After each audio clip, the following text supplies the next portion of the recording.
Assalamualaikum warahmatullahi wabarakatuh. Perkenalkan, nama saya Muhammad Rizky Wahid dengan NPM 2231060-229.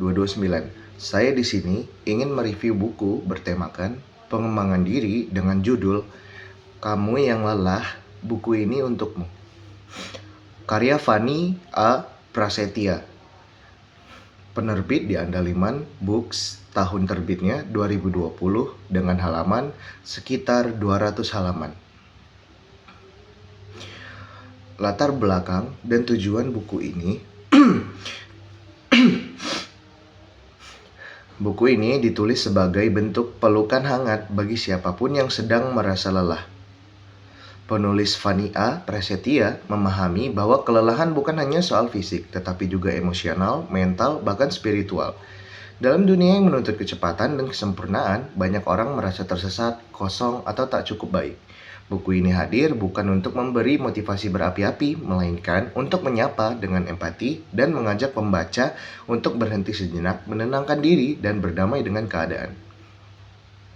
Isi dan gaya penulisan.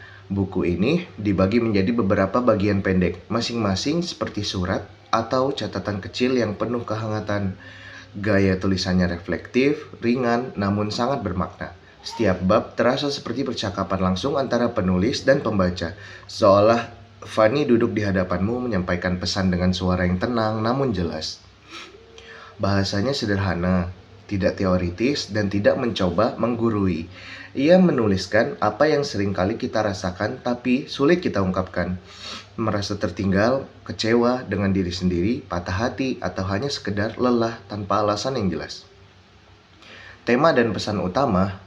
Beberapa tema besar yang dibahas itu diantaranya merayakan kelelahan sebagai bagian alami dari hidup, menolak budaya toxic positivity, pentingnya istirahat, self-love, dan penerimaan diri, kekuatan dalam bersikap jujur terhadap emosi sendiri, mencintai diri tanpa syarat bahkan saat merasa tidak produktif. Buku ini tidak menjanjikan solusi instan, tapi menawarkan pemahaman yang dalam bahwa kita boleh merasa lelah, boleh merasa tidak baik-baik saja, dan itu bukanlah kelemahan. Kelebihan buku ini relevan dengan realitas anak muda masa kini. Tekanan sosial, ekspektasi karir, dan perbandingan di media sosial menjadi fokus. Bahasa yang menenangkan, cocok untuk dibaca saat butuh refleksi atau sedang mengalami kelelahan emosional.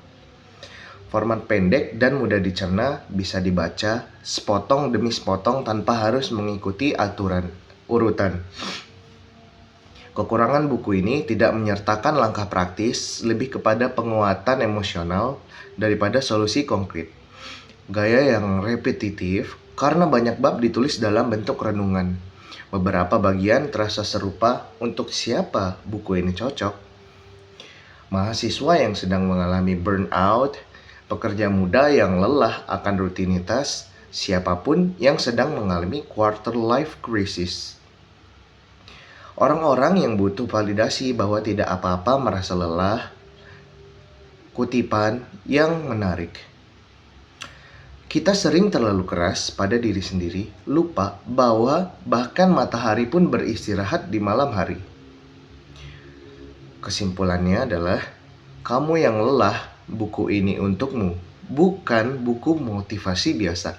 Ia adalah sahabat dalam bentuk tulisan yang bisa kamu genggam saat dunia terasa terlalu bising. Jika kamu sedang ingin memahami diri, memaafkan prosesmu, atau hanya butuh diingatkan bahwa kamu cukup, buku ini bisa menjadi titik mula untuk menyembuhkanmu. Itu saja yang dapat saya sampaikan mengenai review buku tentang buku ini. Jika kamu lelah, buku ini untukmu. Terima kasih. Wassalamualaikum warahmatullahi wabarakatuh.